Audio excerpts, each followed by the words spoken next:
Le virus d'Haïti par ses politiciens. Aujourd'hui, c'est la date de l'indépendance de notre pays. Même quand nos ancêtres nous ont donné un chèque qui n'a pas de provision, qui n'a pas de fonds à la banque, nous devons les remercier pour pouvoir délivrer nos grands-parents dans les prisons physiques et psychologiques qu'ils y furent. Ils enduraient de toutes les mauvaises tribulations. Nous, les Haïtiens, devons les accréditer pour ces affranchissements. Je me borne de blâmer ou de critiquer la façon que nos héros ont pris l'indépendance d'Haïti, parce que toutes les autres négociations avec les Blancs pourraient susciter une forme de ségrégation, une forme d'apartheid, une forme des États-Unis de 1960 avec le droit ou la loi de la Corneille Jim. En anglais, Jim Crow Law.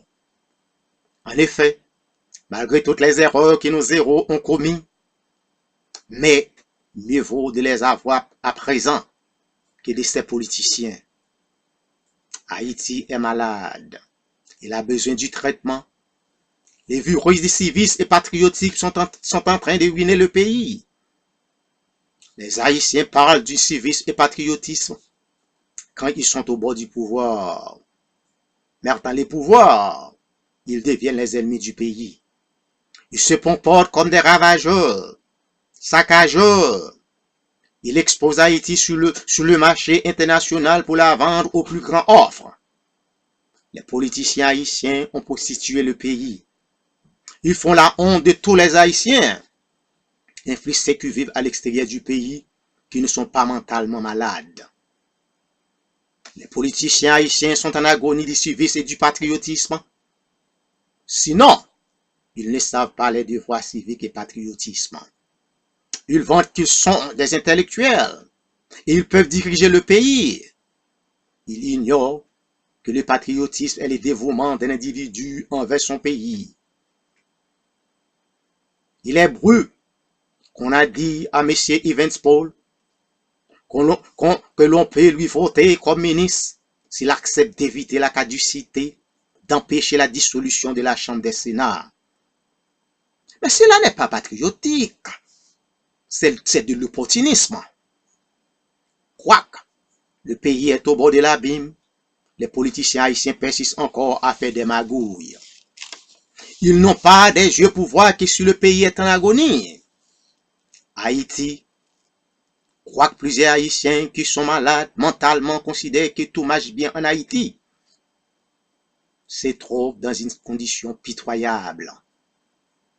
Il semble qu'ils sont trop tard pour faire revenir Haïti avec une dose de patriotisme.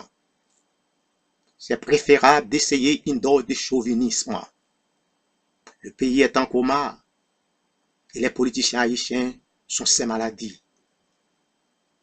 Le pays montre tous les symptômes de souffrir d'une dépression et d'une déficience intellectuelle et à cause des anomalies cérébrales. Par exemple, Haïti se trouve dans une situation embarrassante pour sélectionner ou choisir un premier ministre compétent. À la suite, le président est obligé de choisir un bouillon réchauffé. Il est évident qu'il est une carence, une déficience intellectuelle dans le pays.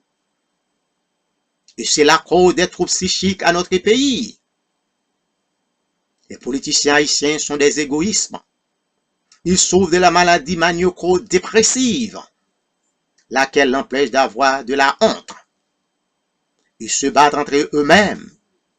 Ils ne veulent s'entendre. Ils déshumanisent à cause de la maladie du pouvoir.